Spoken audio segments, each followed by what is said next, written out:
Hey guys, Angry Beast here bringing some Fumigation gameplay on the map. I believe this is Ali using the Gatekeeper and Partisan Rifle.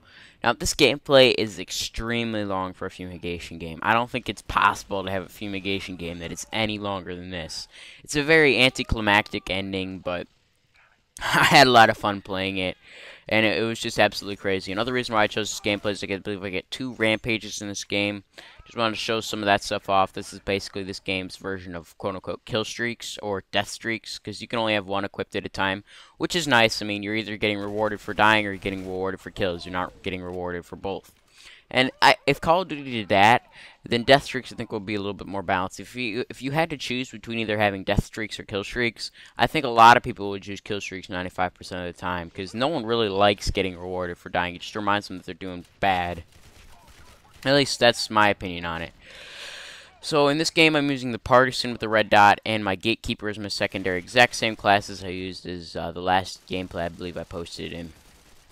I gotta tell you, this class is absolutely dirty. I've gotten a lot of gameplays with this class, but this is just one of the more impressive ones, because I think I go like have like a 1.5 KD, which isn't all that, but I think I capped like 6 or 7 gas blasters throughout this game, or at least attempt to. So this is some very, very objective-based gameplay, which is what I like to do. I mean, I'll go for the win if we need to. A lot of times I will play Slayer role, because if my team's already capturing a lot of gas blasters, then, you know, what should I do? Should I just keep running at them with them, or should I protect the teammates? But in the end, it all just comes down to a philosophy type thing. What's your style of gameplay? And mine just tends to be more of a Slayer, kill people role. But I will hop on a flag if it's needed. Now, in this game, I want to actually talk about Black Ops 2. I know how fitting, you know, playing some Gotham City Imposters talking about Black Ops 2, but it seems like everybody's been doing it recently, so I'll jump on the bandwagon and talk about it a little bit as well. In Black Ops 2, the #1 thing I'd like to see is map diversity. You know, I don't know how many people remember, but I believe it was World at War, you had maps that had both night and day modes. I believe there was a map called Macon that you could get. It was during the day, at night, and then there was Macon Day, which you could play during the day, and that was really cool. It added a different element to the game.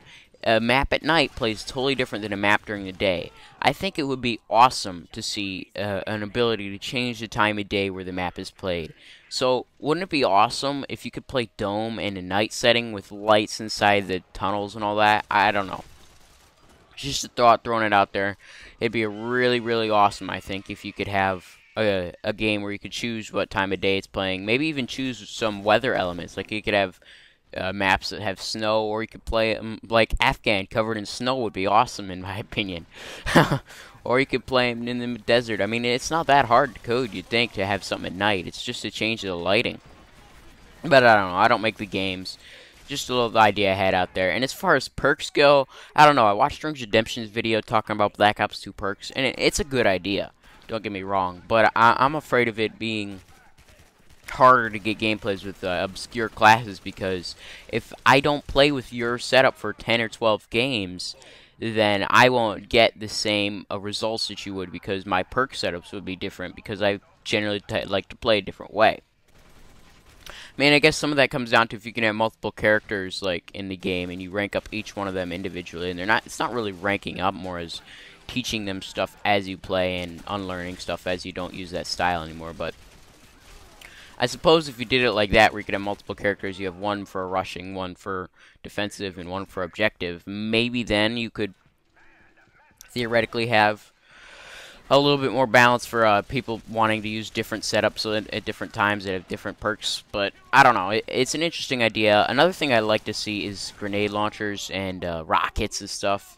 Make them like Call of Duty 4. In Call of Duty 4, in order to have an extra explosive, you had to waste your first tier perk slot. It was basically reserved for explosives, and if I remember right, it was explosives and extra ammo for your gun. And that was good. It was really good that you had to give up your first tier slot to use a grenade launcher, or you had to give it up to use an RPG. So, I really wish they would come back to that at times. I mean, if they did, I think it'd make games like Modern Warfare 2 a little bit more balanced. I mean, Because if you couldn't have one-man army and a noob tube at the exact same time, then that would solve a lot of that game's problems. But I don't think they're going to ever go back to that. It's a shame, but it is what it is, and you can't change much about it. Another thing I'd like to see is the return of the third-person game modes. I know a lot of people are going to be like, wait, Call of Duty had third-person? Actually, yes, it did. Back in Modern Warfare 2, there was an entire playlist devoted to a third-person Team Tactical. I went back and played it last night, and oh my god, is it fun. I can't remember how many times I got a chopper gunner in that game mode, and it's just a very cool, different way to play the game. I don't know. There's just something about the third person that takes a little bit more skill and tactics involved, and getting those triple and quad feeds with your Scar-L with steady aim is just awesome in my opinion. If they could bring back the third person mode in Black Ops 2, that'd be awesome. I know it wasn't Treyarch who originally did the third person mode, it was Infinity Ward. But I don't think there is third person in Modern Warfare 3, and it'd be awesome if they could bring that back, just saying. As far as kill streaks are concerned, something needs to change. As it is right now in Modern Warfare 3, it is way too easy to get a support kill streak. I've seen a couple ideas floating around the web, and out of all of them, the one I like the most is if you go on a 3 or more death streak, your support kill streak resets. So it's not like you can just build it up and die as many times as you want. If you die a certain number of times without getting a kill, your kill streak resets. And that prevents bad players from being rewarded from doing nothing, but it also lets the objective players, who will occasionally get a kill or two, but are mostly capturing the flags and stuff, allows them to be rewarded at the same time. The other thing I'd like to see return is the Blackbird. I know a lot of people don't like it, and it's very frustrating when you got a Blackbird against you, but it was an awesome kill streak, and it was the perfect counter to Ghost. I don't know how many other people remember Ghost being a problem. I'd never found Ghost a problem, because if I needed to, I'd just whip out a Blackbird and they'd all be on my minimap and I could know exactly where they are. You know, maybe to balance the Blackbird out, they could do something like, if they have a Blackbird up and you have Ghost, you show up as a normal UAV instead of as a Blackbird UAV dot. I don't know, but something needs to be done about the stealth perks. They shouldn't be able to hide you at all times. But, you know, that's a matter of opinion. I mean, there really isn't too much of a big deal with Assassin for me in Modern Warfare 3. You're either using Assassin or you're using Quick Draw, maybe Hardline, but I'd also like to see the return of Specialist. I don't think many other people are going to argue there that Specialist is an awesome way to play the game. I mean, there isn't much to say about that other than the fact that Specialist is awesome. And maybe the Moab should go. I don't know. It's a cool challenge, but it can be frustrating when you're Moab, especially if it's not your fault. But I haven't gotten Moab too many times. I think I've gotten Moab once at all. That was just because I joined a demo game late, and there was a Moab when I came in the game. Another thing I like to see is some sort of penalty for people who dashboard or rage quit. I do rage quit quite a few games, but I like it if there wasn't just it wasn't so easy to rage quit. Like if you had to lose, say, 1,000 XP for rage quitting, or all the XP you earned that game, I think it'd balance it out a little bit, at least for the first start of the game. I mean, as people progressed in the game, there'd be less and less people who would worry about their XP increasing, because once you max rank, you don't need to worry about the XP from the game. And dashboarding is another thing that needs a big fix, because I went back to Modern Warfare 2, and that's all I ran into. People were getting nuked and stuff, and they rage quit, and that's no fun for anybody. Really, dashboarding can really ruin the experience of Call of Duty. I know that's one argument behind dedicated servers, but I don't think dedicated servers is the way to go for Call of Duty. I can make a video about that at some point, about the technical aspects of that and how it's not feasible for a Call of Duty game. But at this point, I don't think it's really worthwhile. We're probably never going to get dedicated servers. As awesome as they are in this game, they can be very laggy. It can be very hard to get into a game because there's only a limited number of games you can join. And for a game like Call of Duty to have dedicated servers, they need to have hundreds and hundreds of servers. And that's just really not feasible for a company like Activision to support that many servers. As much money as they do make from Call of Duty, to support servers year-round like that, I don't think it's ever going to happen. Let's talk about the gameplay here a little bit, though. At this point, my team has already blown one win, and I don't want to blow it again. So I'm basically rushing to as many flags as I can, capturing them, because this game's about to go into overtime. And in overtime, basically the percentage doubles. So you get double the percentage for every time you hold a flag. And so usually you get like half a percent for holding down 2 flags and 1% for holding them all. But when you go into sudden death, you're getting a whole percent for holding 2 and only and I believe 2% for holding 3. So it gets very, very fast paced, and it ends up putting a really cool feeling onto the game. I don't know. If Call of Duty had something like this in Domination, where you could always come back from a loss, from losing, that'd be awesome, I think.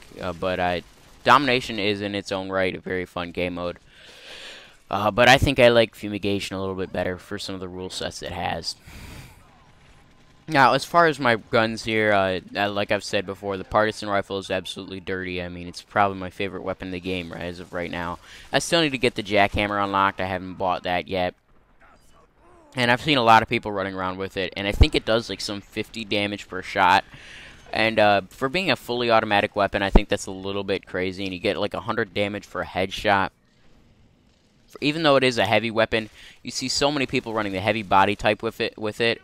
It's absolutely crazy. I mean, there's no real way to kill a heavy with that if they're on a health pack. I mean, I saw a match on Psych Warfare on, is it Ace Chemical, or I think it's Ace Chemical I'm thinking about.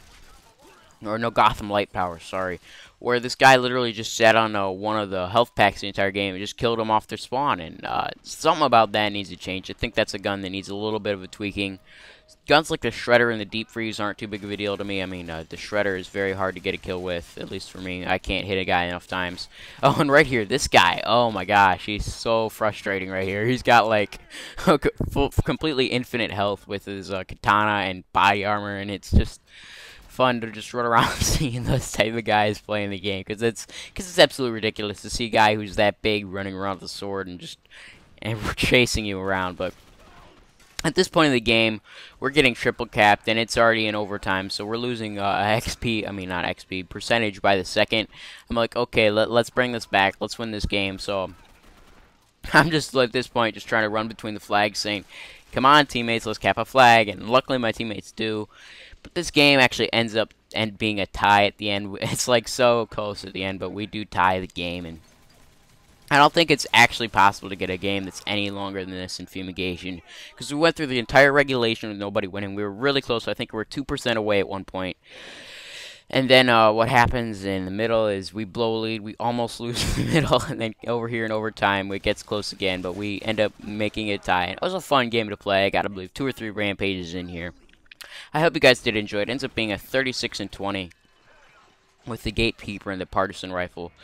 But there's not too much else to talk about. We got 5 seconds left in the gameplay. I hope you guys did enjoy. I am Angry Beast, and I am signing out.